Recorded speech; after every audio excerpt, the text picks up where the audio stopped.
Dimension और function lump sum एक ही चीज है, थोड़ा अंतर है।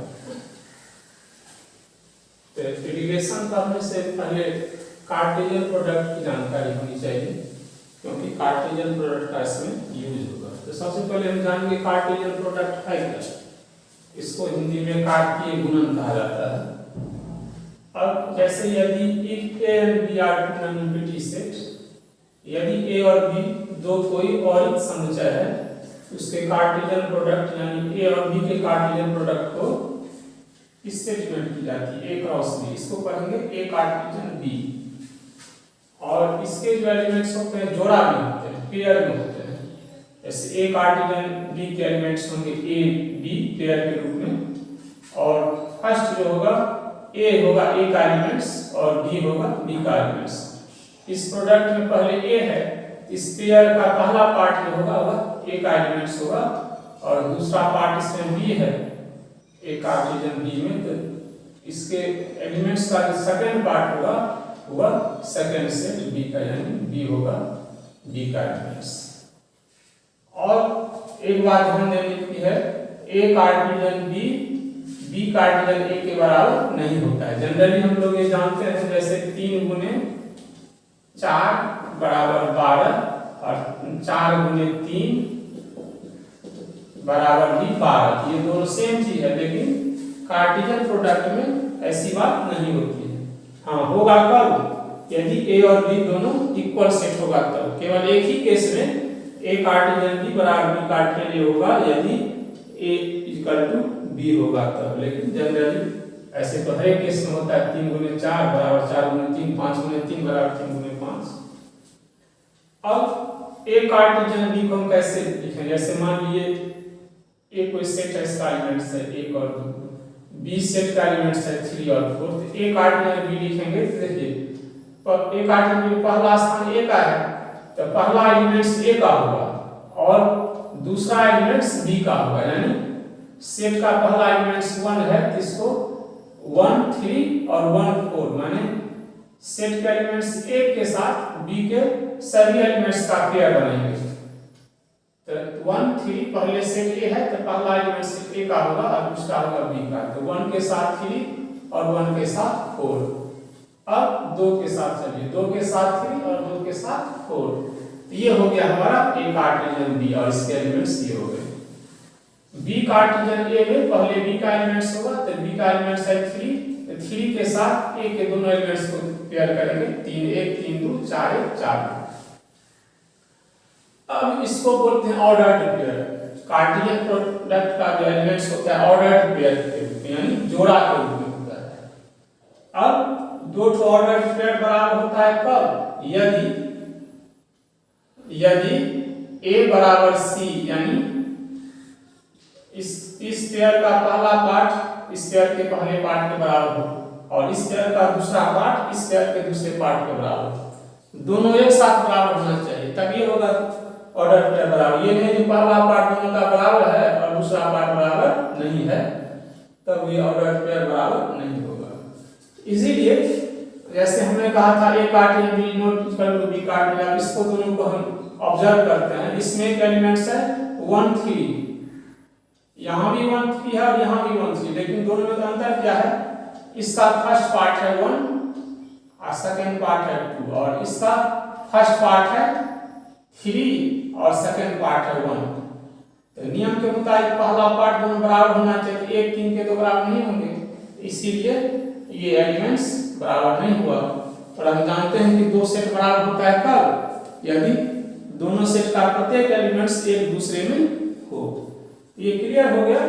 A Cartesian B is not equal to B Cartesian A, यानी कार्टेशियन प्रोडक्ट जो है वह कम्यूटेटिव लॉ का पालन नहीं करता। अब एक सवाल उठता है, यदि सेट A में अवयवों की संख्या n हो और सेट B में अवयवों की संख्या n हो, तो A कार्टेशियन B में कुल अवयवों की संख्या होगा तो दोनों अवयवों के संख्या के गुणनफल के बराबर। जैसे इस एग्जांपल में हम देखते हैं, इसमें है 2, इसमें भी है 2, इसके मुताबिक 2 गुने 2 4 होना चाहिए। तो गिन करके देखिए 1 2 3 4, यहाँ भी 1 2 3 4। तो क्लियर हो गया, कार्टेशियन प्रोडक्ट के बारे में हम जान गए। दो सेट का कार्टेशियन प्रोडक्ट माने A Cartesian B not equal to B Cartesian A, और ए कार्टेशियन बी में कुल अवयवों की संख्या जो होती है वह ए के अवयवों की संख्या गुने बी के अवयवों की संख्या। अब देखेंगे इसका रिलेशन में क्या लिखा है। अब चलते हैं रिलेशन क्या है। रिलेशन का अर्थ होता है संबंध। अब जैसे कि जानते हैं संबंध होने के लिए दो आदमी चाहिए, संबंध होने के लिए दो आदमी चाहिए। जैसे पिता और पुत्र का संबंध, फादर और सन का संबंध, दो आदमी हुआ ना, एक और दो, तो रिलेशन के लिए दो आदमी चाहिए।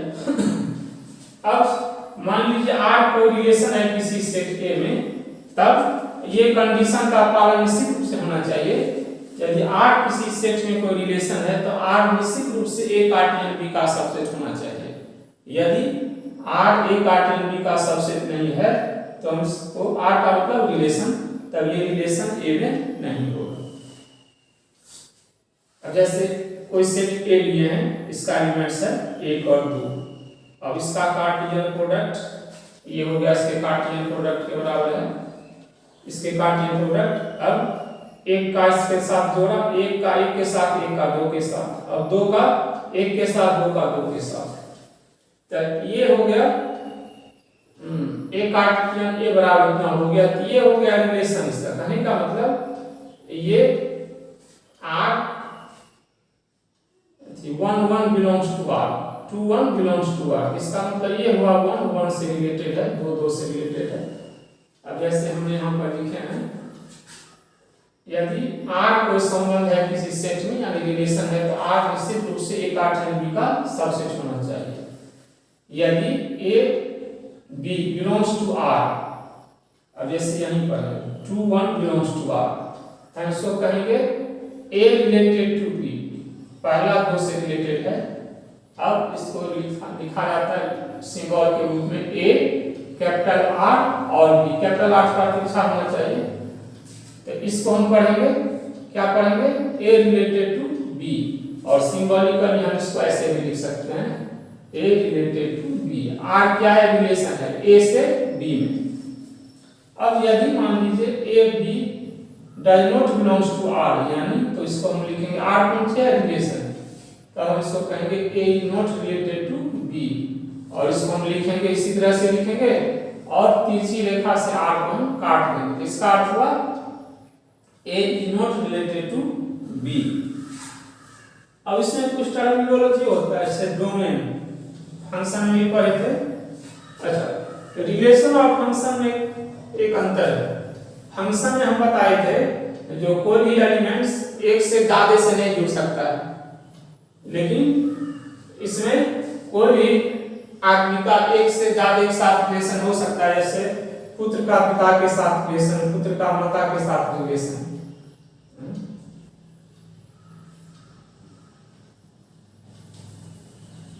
जैसे मान लीजिए पुत्र और पुत्र का पिता के साथ रिलेशन, माता के साथ रिलेशन। रिलेशन और फंक्शन में अंतर यही है। रिलेशन एक आदमी का एक से ज्यादा के साथ रिलेशन हो सकता है, होता है, यानी एक एलिमेंट्स एक से ज्यादा से जुड़ेगा, लेकिन फंक्शन में ऐसी बात नहीं है। फंक्शन में कोई भी एलिमेंट्स किसी एक ही से जुड़ेगा। यही चीज है रिलेशन और फंक्शन में अंतर।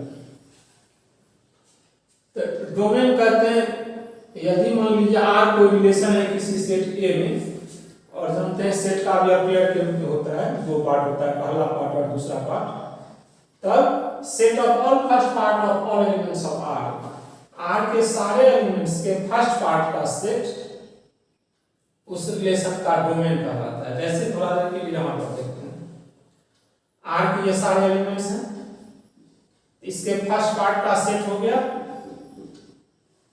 1 1 2 2। अच्छा, एक चीज ध्यान देना है, किसी भी सेट में एलिमेंट्स का रिपीटेशन नहीं होता है। जैसे किसी परिवार में एक नाम से 2 आदमी नहीं हो सकता है, उसी प्रकार से किसी सेट के एक नाम का 2 अवयव नहीं हो सकता है। एक को हटा देते हैं, एक को हटा देते हैं, एक 2 को हटा देते हैं। तो रिलेशन आर के सभी एलिमेंट्स के फर्स्ट पार्ट का सेट हो गया 1 और 2, और सेकंड पार्ट का सेट भी 1 और 2 हो गया। यही हो गया डोमेन। माने किसी भी रिलेशन के सभी अवयव के फर्स्ट पार्ट के सेट को उस रिलेशन का डोमेन कहते हैं, और उसी रिलेशन के सभी एलिमेंट्स के सेकंड पार्ट के सेट को रेंज कहते हैं। तो ये हो गया, यहाँ पर दोनों सेम चीज है, तो ये रेंज भी यही हो जाएगा। इसको रेंज आर से लिखा जाता है। ठीक है। अब कल रिलेशन के टाइप्स ऑफ रिलेशन है, ये बहुत इंपॉर्टेंट चैप्टर है। 12वीं में आपको फर्स्ट चैप्टर है रिलेशन एंड फंक्शन। तो 11वीं में जो नहीं पढ़ेगा रिलेशन और फंक्शन, उसको 12वीं में बिल्कुल नहीं समझ में आएगा। और जैसे जनरली देखते हैं बच्चे को 12वीं में रिलेशन फंक्शन नाम सुनने से डर टूटने लगता है, क्योंकि 11वीं और पढ़ा नहीं रहता है। इसीलिए आप लोग जितना ढंग से इसको पढ़ लीजिएगा, इतना सिंपल चीज है, समझे रहिएगा, 12वीं में दिक्कत नहीं होगी। और बाद में इसी का थोड़ा एक्सटेंडेड बुक है, अब कल बता देंगे नेक्स्ट वीडियो में ये काइंड्स ऑफ रिलेशन, जो 12वीं में भी वही चीज है लमसम। ठीक है, धन्यवाद। आप लोग चैनल को अधिक से अधिक सब्सक्राइब कीजिए।